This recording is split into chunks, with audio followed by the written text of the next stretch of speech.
Dear all, I would like, first of all, to welcome you to this conference, which is a yearly tradition that joins European Association of Hard of Hearing People, hearing aid professionals, and hearing aid manufacturing in strong cooperation with World Health Organization, organizing a lunch debate in the European Parliament in Brussels in order to celebrate World Hearing Day.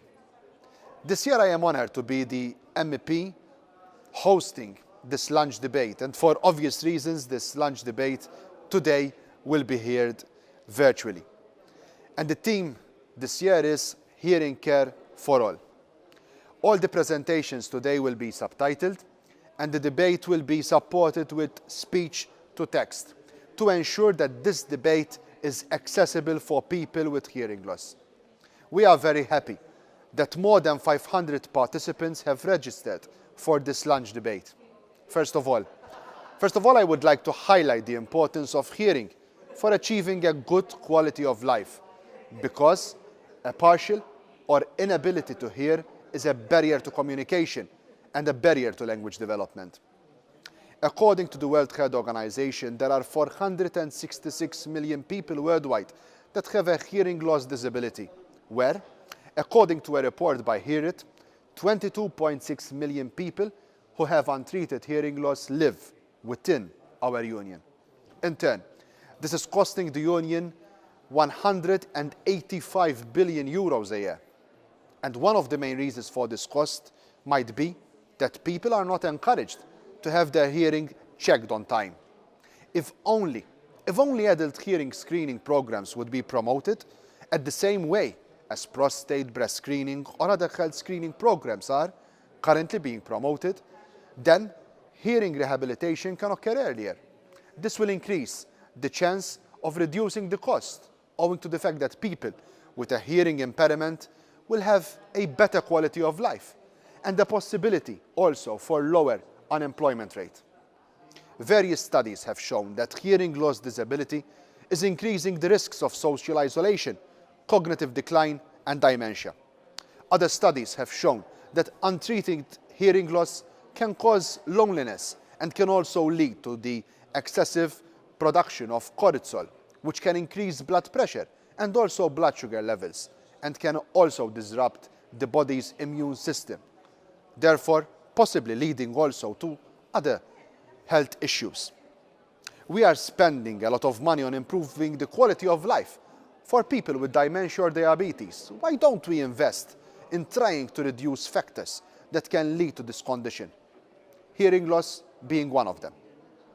We have amazing technology that is available to treat various types of hearing impairment, mainly hearing aids, bone conduction devices, cochlear implants, and other assistive devices.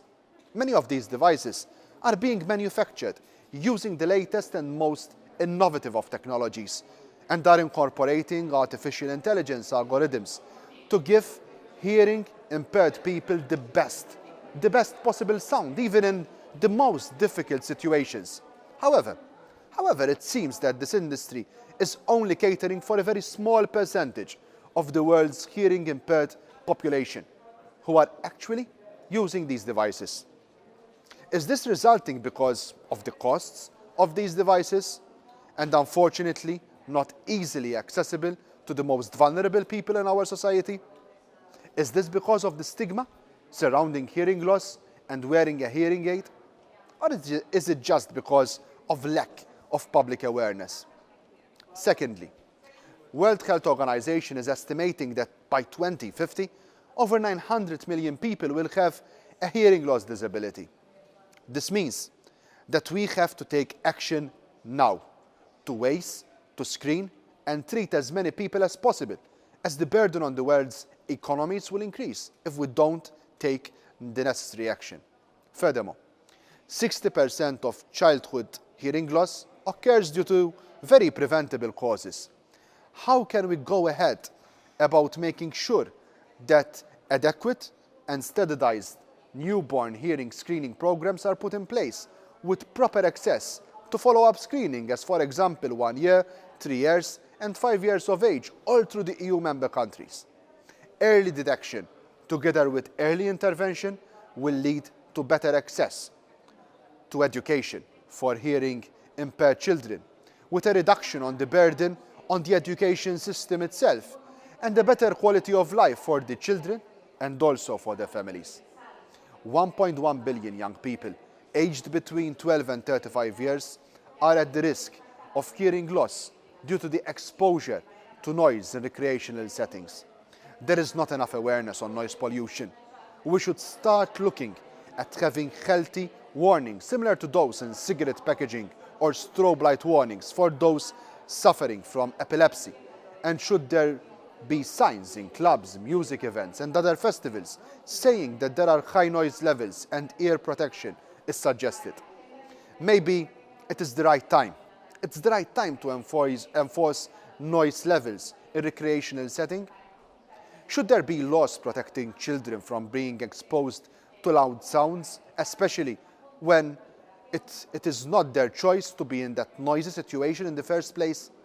I believe that we should support and promote hearing health in the best way possible. In order to tackle the issue, we must promote professional and quality hearing and balance care practice through guidance, through education, through public awareness, through advocacy, through leadership and research support, facilitate access to innovative technologies, and share the best practices between member states. Last but not least, as the rapporteur on the protection of persons with disabilities throughout petitions, I will continue on improvement of the audiovisual services at European Parliament, making this fundamental right to petition more accessible for deaf sign language users so they could table a petition in international and national sign languages that are used in the European Union. And now, let me introduce the brilliant speakers who will share with us their video presentations. Saliba Kada, who works at the World Health Organization as the Medical Officer for Ear and Hearing Care, will kick off this debate with Hearing Care for All and present the World Report on Hearing. Morten Bouw, the Vice President of the European Federation for Hard of Hearing People, will present the challenges, solutions and also opportunities of access to hearing care during COVID-19, based on experiences from Norway.